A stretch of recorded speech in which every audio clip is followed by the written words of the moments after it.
because it's such a huge and unbelievable crime, it's impossible to accept it at the first sight.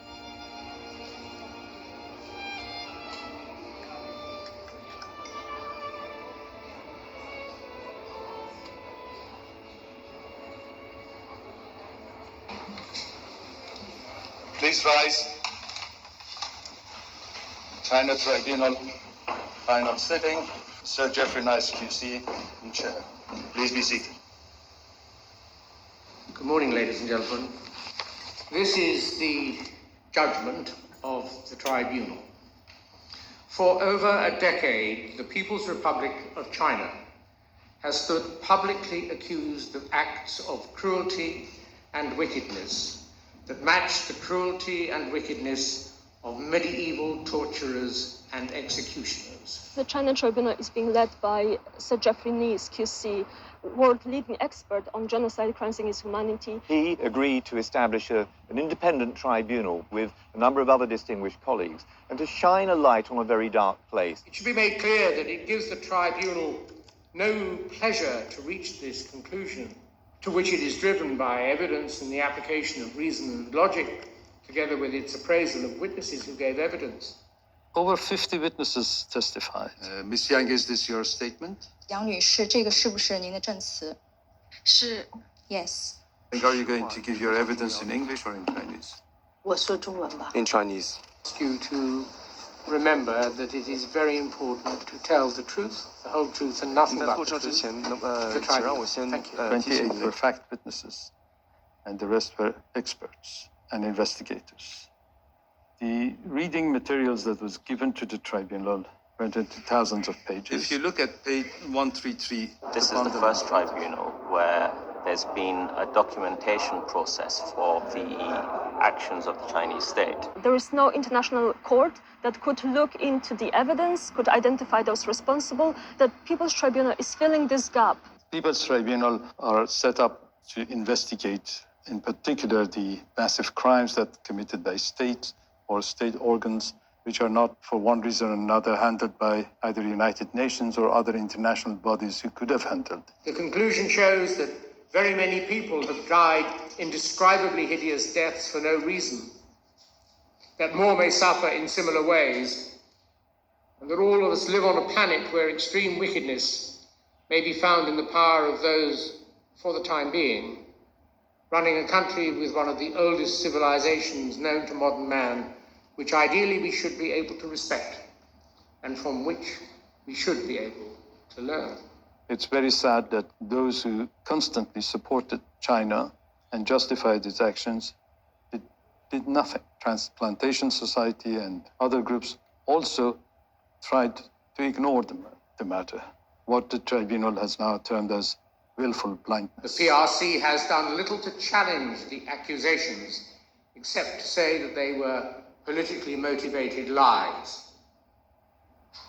And governments around the world and international organizations, all required to protect the rights of mankind, have expressed doubt as to the accusation, thereby justifying their doing nothing to save those who were in due course, it is said, to be killed to order.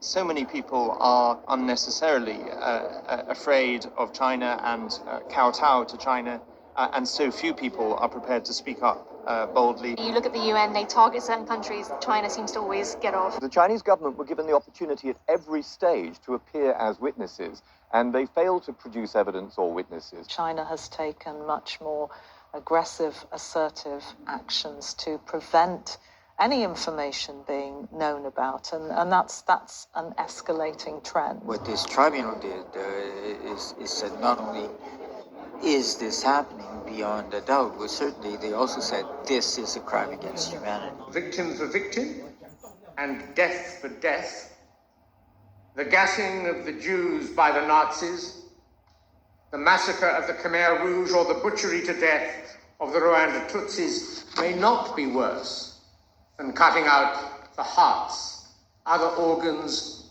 and the very souls of living, blameless, harmless peaceable people. Now, this tribunal has concluded that certain that Falun Gong is a source, probably the principal source of organs for forced organ harvesting. The report adds that whilst it doesn't have sufficient evidence to reach the same conclusion for the Muslim Uyghur community, it says the vulnerability of the Uyghurs to being used as a bank of organs is also obvious. It's being called transplant tourism. That's where people are now flocking to China to get needed organs. Would you say that the majorities of these operations do result in the deaths of people? They all result in the death of people. Like, for example, we all know about somebody going and buying a kidney in a back street somewhere in a poor country.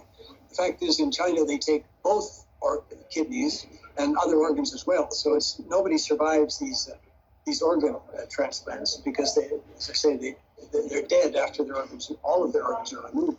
Doctors killed those innocent people simply because they pursued truthfulness, compassion, and forbearance in the case of Falun Gong practitioners and lived lives of healthy exercise and meditation that was seen as dangerous to the interests and objectives of the totalitarian state of the People's Republic of China. This is a very uncomfortable truth, inconvenient truth. China needs to stop what they're doing. Where else in the world can you go and get an organ within 2 weeks? I hope today no one can turn around to pretend that they don't know this is happening. It's important that we never lose sight of the human side of this story. I hope this judgment will awaken some consciousness from Chinese surgeons. There's lots of important decisions that we need to make as a transplant community as to how we take this judgment forward. The tribunal concluded with this very powerful statement about any government, any entity, any individual dealing with the Chinese Communist Party state is in effect dealing with a criminal state. They actually single out China as a criminal state. And I think nothing will be the same after this. Any who interact in any substantial way with the PRC, including doctors and medical institutions, industry and businesses, most specifically airlines, travel companies, financial services businesses, law firms, pharmaceutical insurance companies, together with individual tourists, educational establishments, and art establishments, should now recognize that they are, to the extent revealed in this judgment, interacting with a criminal state. We will rise.